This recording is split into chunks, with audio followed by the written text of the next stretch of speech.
That's one way to put it, I guess. Okay. Who wants to share one big learning they've had so far from working with their group? I heard a really good one that you said. In our cohort? I know, but it was the 2 W words. Oh, so let your, what get bigger than your why? Don't let your what get bigger than your why. What does that mean to you? Don't get frustrated by some of your tasks I'm asked to do, and that's not really why I'm doing what I'm doing. About value alignment, taking a breather and stepping back. Okay, what am I job to do? That's really, really important. Don't let your what get bigger than your why. Remember why you're doing what you're doing. Who else had another big aha moment you'd like to share?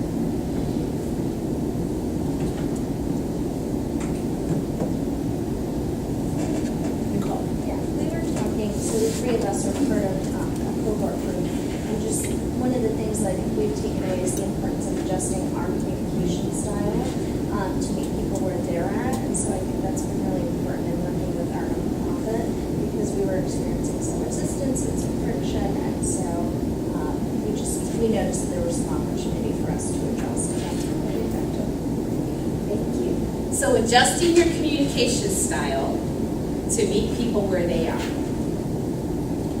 You know, it's hard. How many of you have found it's tough when, you know, you're on the outside looking into that nonprofit and you know what they should do, or at least you believe you do, and they're not doing it. How does that feel? You're laughing. Frustrating. It's a circle. Okay. What do you think is getting in their way of just not doing what you're telling them to do? What's getting in their way? In our case, I think emotions, they were personally attached to the way they have been doing things, and, you know, it had a lot of sentimental value, so it's kind of like, how do we then convey, you know, and explain what we're thinking for them without offending them and kind of separating the 2 things. Right. So. Yeah. Sometimes it's overcoming, you know, that personal attachment. You know, they've been working there sometimes as a volunteer. I mean, their blood, sweat, and tears, and they know you're going to leave them shortly. And so it's that, you know, helping them see maybe new information. What else you think gets in their way? Their own lack of understanding. Yeah. Sometimes they just don't know. And if you can just help them see some more information, it can help them do a different process. Has it been difficult for you to collaborate with other people? You know, some of you may be in roles where when you have, you know, when something has to be done, you just get to go and do it, and it's done, check. But now getting the work done depends on working through other people. How's that felt? So most of my work is done in collaboration with others, but I definitely approach the team differently and thought more about how to connect with those individuals differently than just doing the day-to-day job. Okay. So I think, you know, before it was just, this is part of your job, but now I'm trying to connect with people, and it really has paid off. Awesome. Thanks for sharing. Okay. So, today what we're going to talk about, the whole agenda revolves around 3 points. And I kind of coined it into an acronym of AIM. We want to align development goals and values. So if your development goals that you set for yourself aren't in alignment with your own values or the values of your organization, they're probably not going to be accomplished. So we want to align those. We want to investigate possibilities in your organization and beyond. So alignment and investigate. And then the third is making a difference. Because that's what Relay is all about, and that's what NxGen is all about. Making a difference for yourself, for your company, and for our community. So, alignment. Blending values with company values. So, sometimes that's hard. I, at this point in my life, really value free time and making my own schedule. But if I were to work for an organization where my presence was needed from 8 to 5, Monday through Friday, I'd have to figure out how to blend that value of personal freedom with the constriction of time, being time-bound to a place for a certain period of time. How many of you sometimes feel that your personal values, what you value for yourself, and what your company values are not always in alignment? Has anybody ever felt that way? No? Okay. It's great if you haven't. If you have, then you got to look and see what is causing that.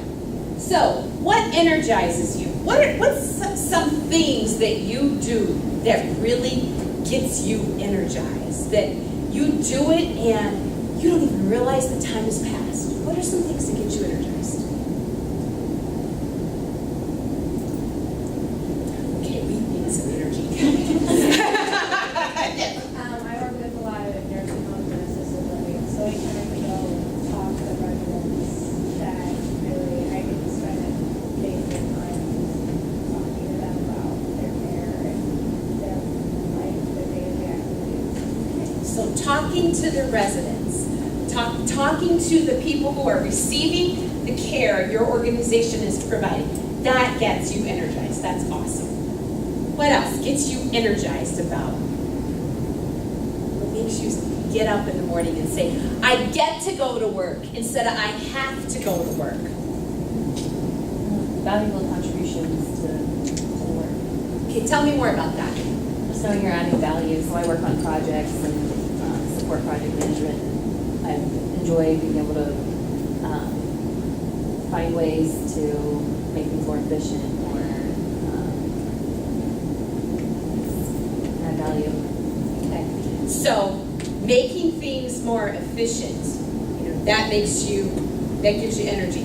If you worked in an organization that didn't like change, how would that feel? Probably be stifling. If you worked in an organization that didn't let you have direct contact with your customers, how would that feel? You know, you're making all these projects to provide care, but you don't actually get to see that end result. What else makes you wake up in the morning and say, I get to go to work? What else is out there? Collaboration to problem solve. So what I do, I can't do it alone because I'm all about fixing the experience for other people. And if I don't have other people to work with, I can't fix anything because I don't know what the problems are. So if you were placed in an organization or in a role where you were just you and your computer, not a lot of contact with others, how would that feel to you? I feel lost. What else gets you up in the morning to say, I get to go to work? Karen? Helping others, enabling them to be able to do their job better. So being able to being able to talk to them and then being able to help them do their job better. So being listened to, because you can't help people unless they're willing to listen to you, right? So feeling heard. How would it feel if you were in an organization where you couldn't give people advice, everything had to go through their boss?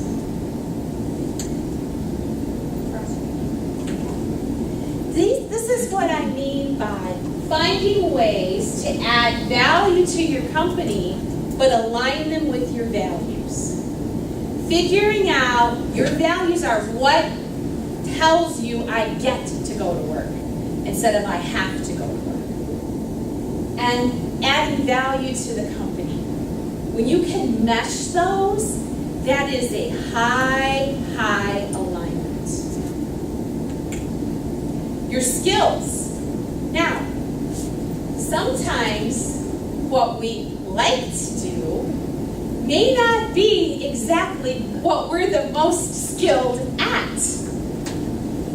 So it is so important to make sure that our skills are aligned with that. So, what type of work can you do flawlessly without really even thinking about it? What's the kind of work you can do flawlessly?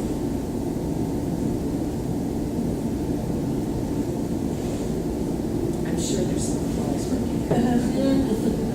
What can you do? What's some things you can do without really thinking about it? You just do it. You just take care of it. I think a lot of people, like, it's the technical, as you're like, you're an entry level person, that stuff. And then, as you move up, you the soft skills and stuff, this is stuff that you probably already do. Okay. So that's an interesting point, probably for a lot of folks in the room, that you've mastered technical skills, because part of the program here at NxGen is to take those folks who have that high degree of mastery of the technical skill and start to build leadership capabilities. So your technical skills you probably all have mastered. How many of you have ever encountered someone who can masterfully calm down an upset person? Whether it be a coworker, a boss, a customer, and in 3 sentences, the upset person is calmed and they're working towards a solution. How many of you have that skill? Let's see, I would second that emotion. I think another person back there has that skill. But that is a really important skill to have. Thinking about your development plan, the one you've been writing, when you're looking at things that you want to work on, ask yourself these questions. What energizes me? What adds value?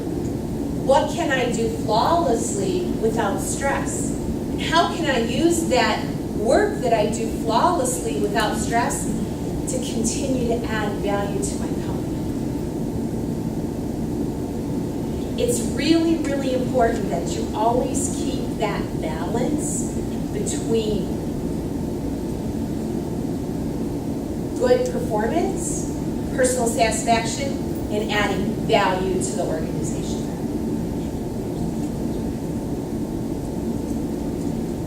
How quickly can you learn new processes? There is a new book out called The Agile Learner. It is through, you can get it through the Korn Ferry website. The Agile Learner, there's a copy of it in the IT department, or in the technology department over at Safeway. I left it there. But the Agile Learner talks about helping folks see skills in their own personal learning style. How is it that you really do learn new things? And why it's so important in today's environment that you learn new things quickly. It's in our past it's been learn, test, forget, when we're in school. At work, it's learn, test, do. In the new world, it's more around learn and repeat as needed. Learn, repeat as anticipated. Okay? not forget, and it's a continual process. And here's the big question for your development plan. I really want you to think about this. What skills do your boss, coworkers, and customers love? In today's environment, it's all about the emotional connection. People want to truly be connected to their leader, to their coworkers, to their customers. They want that feeling of appreciation. You were talking about it earlier. You like to connect with your clients, your clients or customers? Residents. They want to connect with the residents. I recently had an experience. I had never been in a care facility before. And my grandmother was in one for about 6 months this year. And she's 104. So she was an anomaly in the care system. And she was very, very active. And so what I found amazing was the personal connection that she had with the nurses, with the staff, with the folks who delivered her food every day, and with the facility director. And it was really quite an amazing place. And, as I hear you talking about it, it's like, oh, they must have some connection with, that's big in that industry. It would need to be. So what skills do your boss, your coworkers, and your customers love? So take a few minutes and talk about to each other. My boss loves this skill. My customers love this. My coworkers really appreciate this skill. Just kind of talk about that for a few minutes, okay? Yeah, sure.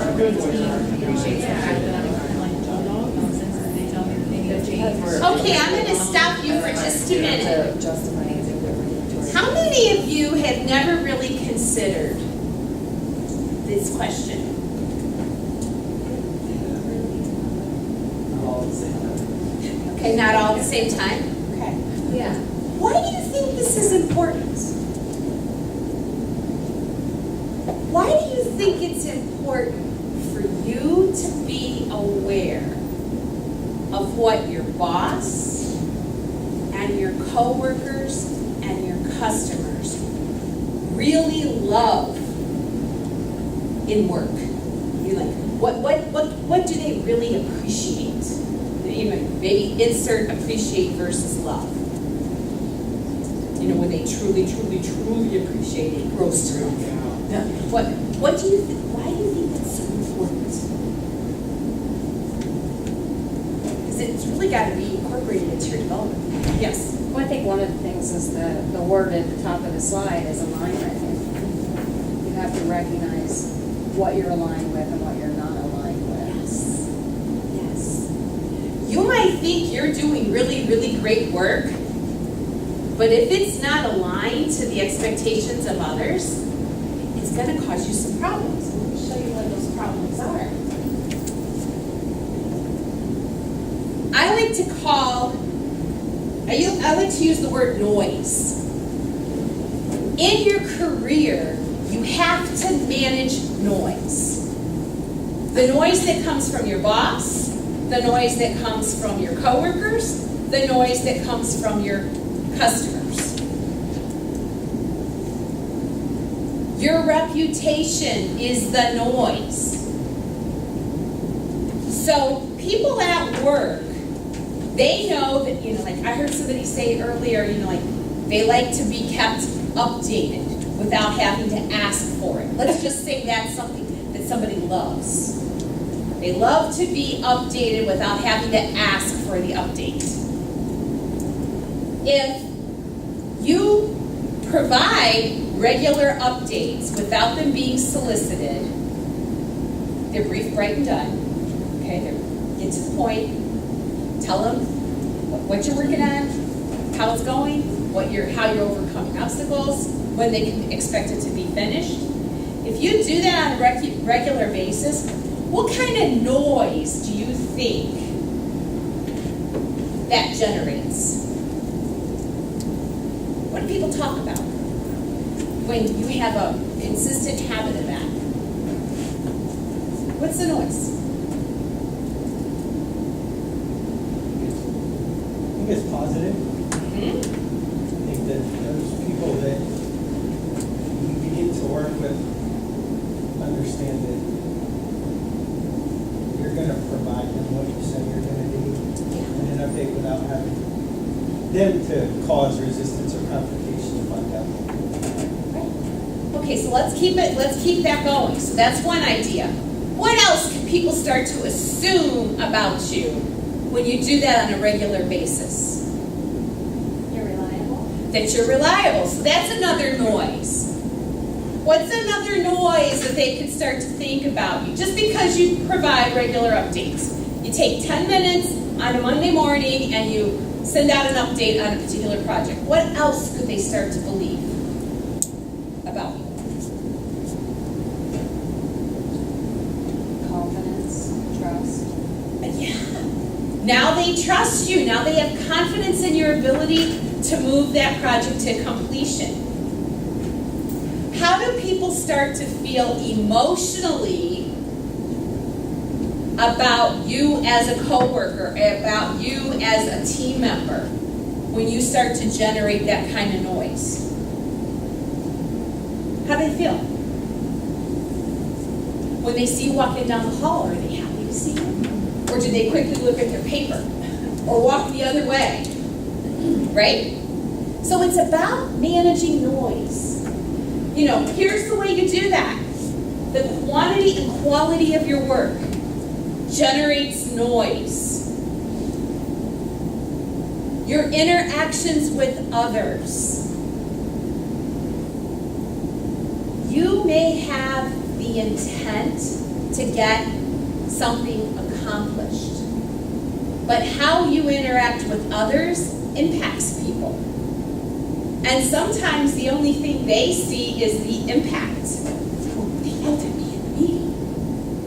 No, they were excited. You know, like maybe you were excited and you were trying to make a point, but the other person feels yelled at. Your intent was to do the right thing. The impact, what could the impact be? What could the impact be? If you like raise your voice in the meeting to somebody who wasn't expecting the voice to be raised, what could the impact be? They might not ever speak up again. Yeah, okay, so one, and at that point in time, they might have very valuable information that you might really need. But what else could happen? What's the noise that could generate? That you don't listen? Or That you don't listen? What else could it generate? You're not collaborative. You're not collaborative? What else are some noise that it could generate? Think they'll talk to anybody else? Oh man, don't talk to so-and-so. They spit my head off in a meeting. Verbal and non-verbal communications. When I was working, I would just say I'm retired now. When I was working and I would be in an interview, if somebody couldn't crack a smile in an interview, I really wasn't that apt to think that they would be a great addition to the team. Why is that? They couldn't crack a smile in the interview. The interview is the one place, their one opportunity to say, hey, please hire me.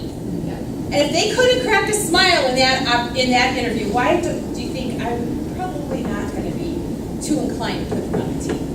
But you're very friendly and, happy, and so I think you want someone who can relate to you and to the team and fit in, and if they can't demonstrate those emotions in the interview, then the likelihood that they're going to fit in is probably not that great. Okay, absolutely. Why else? If they can't crack a smile in an interview, that's a nonverbal communication. Why do you think I might not want to team? I think they're a reflection of you. So if somebody's sitting in a meeting and they're reflecting your department, you want them to do that in a positive light. And so it could put off a negative vibe and be a really contagious attitude.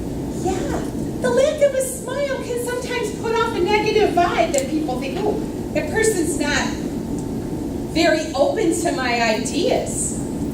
So I'm not asking people to be all the time, but I am asking them to portray the ability to listen to others. And, and to look as if they're willing to collaborate. Okay?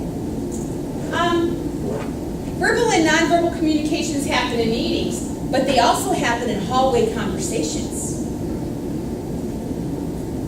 I love this one. You see somebody in the hall, you really need something from them. You've been waiting on it. You ask them for it, and they say, send me an email. They're already late, but they say, oh yeah, send me an email on that. What's the noise that kind of conduct creates? Your project's not important to me, if you can remember about it, I don't care. The appearance of your work area. I've got to tell you folks, that's a big one. That is the big one. Now, I am not advocating that you spend time in work straightening your desk instead of working to your deadlines. But neatness does count. What does a well-organized work area say about you? What's the noise that it creates? Your work is organized. Your work is organized. When it's not, it creates the noise that you're not organized. Because you're unproductive. Pardon? I think it says you're unproductive. Okay. Joking. I'm joking a little bit. A little bit. So I see I hit a nerve. That's okay. My job is to provoke, and that's okay. Because this is development. Think about it this way. Development is like growing pains. It should hurt a little bit. It should stretch you. It should make you feel uncomfortable. They don't call it growing pleasure or growing fun. Okay? And fun is not in the word development.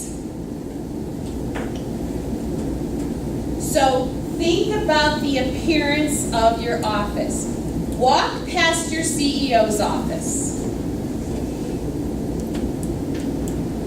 Every CEO I've always worked for, granted they had an assistant who kind of kept things. However, before they were a CEO, they also had a neat office.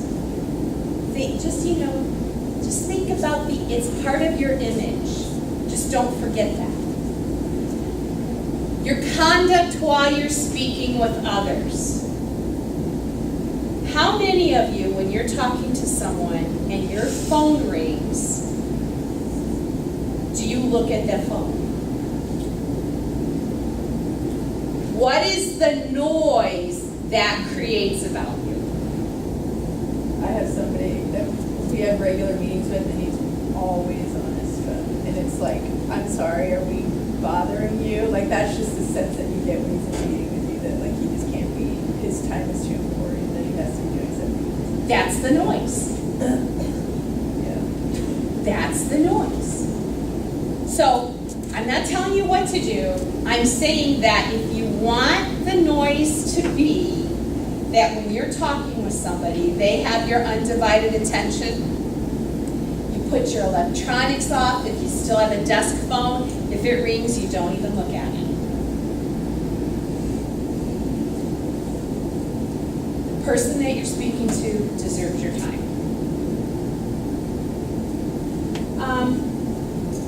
So the message here is to manage the negative noise and increase the positive noise.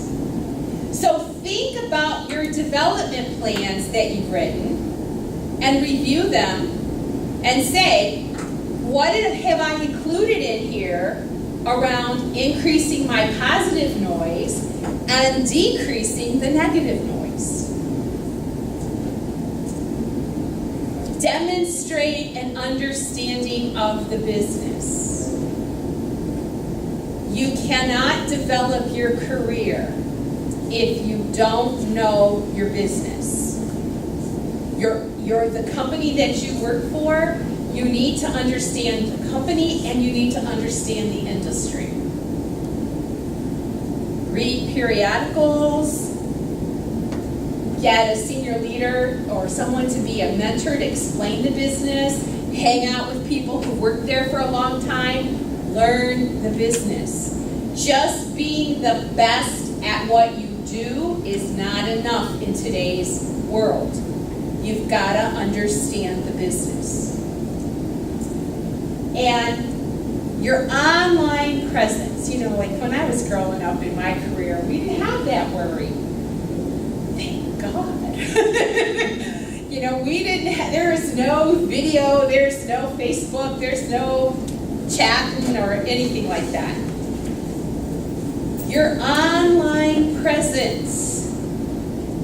Think about every email, every online interaction that you have could someday be splashed across the world.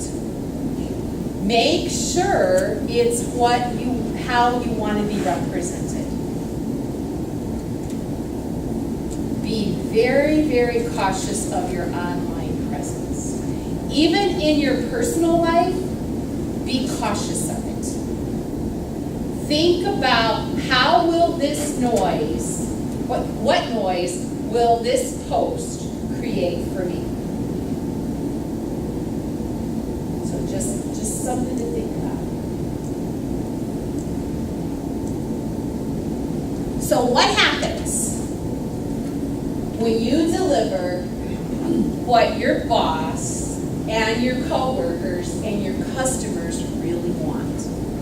When you create that working relationship with them that's filled with positive noise and the negative noise is minimized, what happens to you?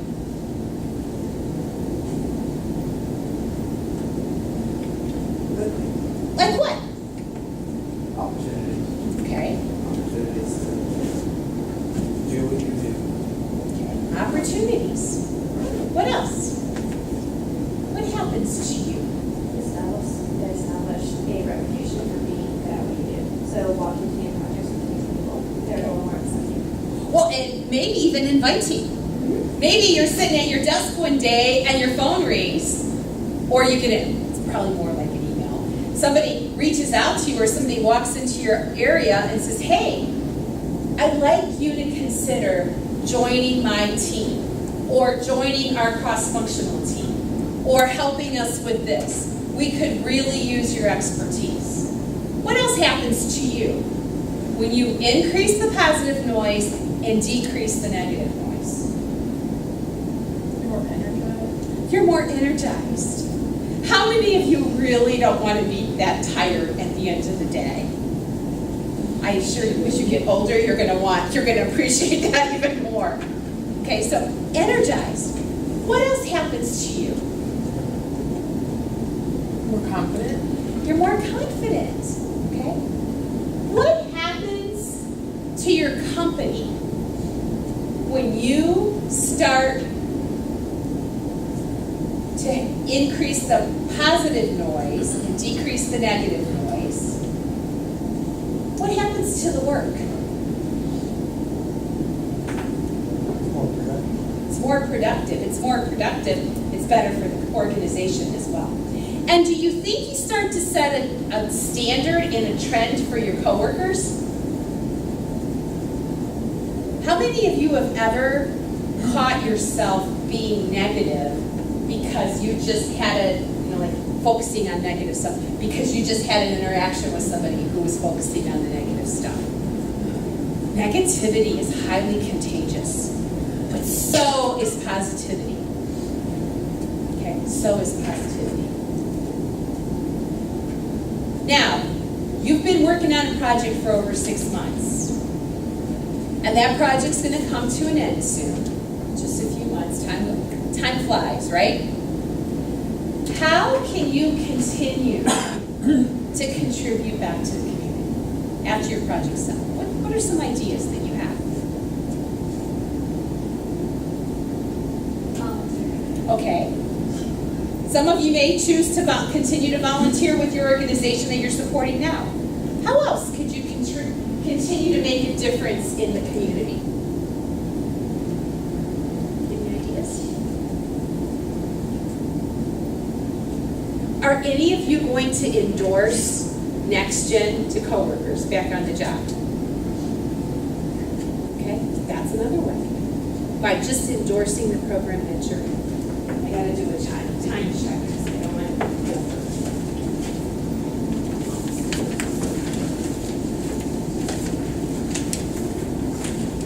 So, I want you to take a look at your development plans and put them up against what we talked about today as far as aim. Alignment, investigate, make a difference. I want you to think about that. And I want to leave you with a couple of other ideas in the last 5 minutes.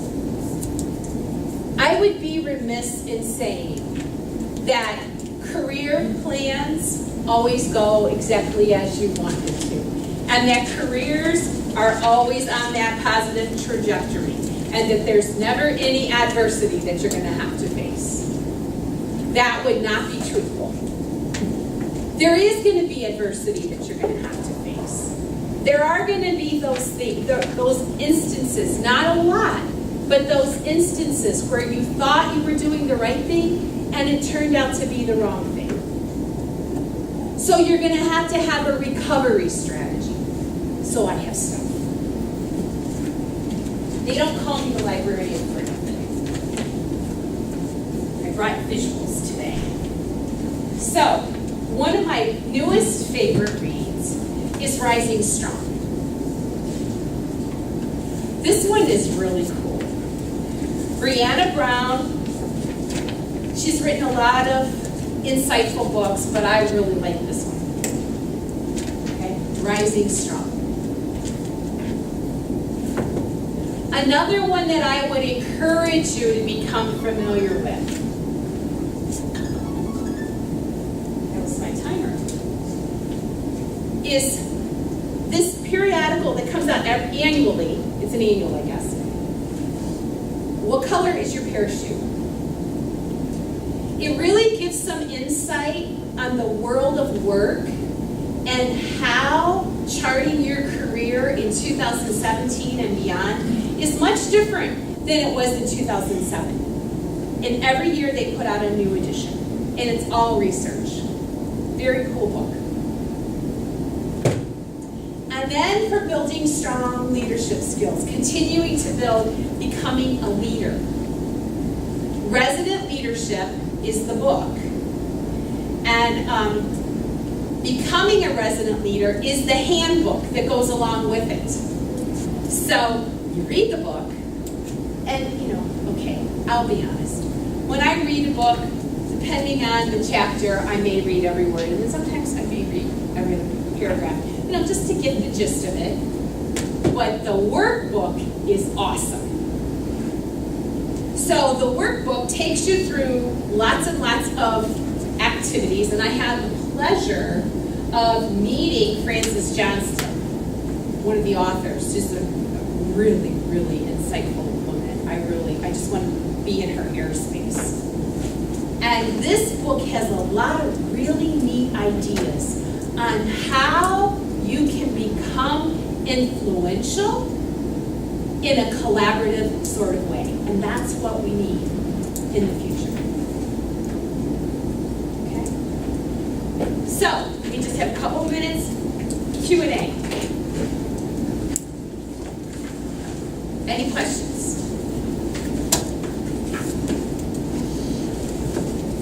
All right, I have one for you. What was an aha from today? This just felt like kind of like a refresher and some of these what we learned at the beginning. Yes. Having these right now. Good. That was the intent. Thank you. Any other aha moments today?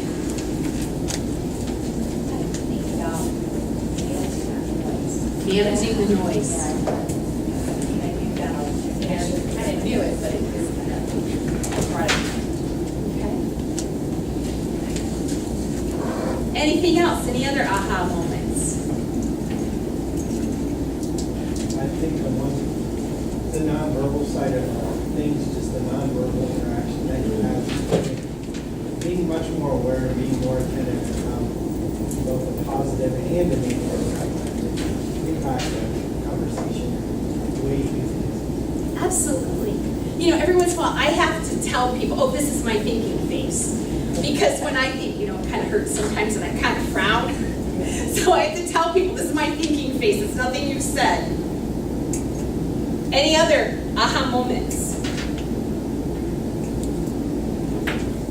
Well, thank you all very much. I have really enjoyed my time with you. And I'm looking forward to the capstone event where I get to hear about all of the great achievements that you've all had in your coworkers. So thank you very much.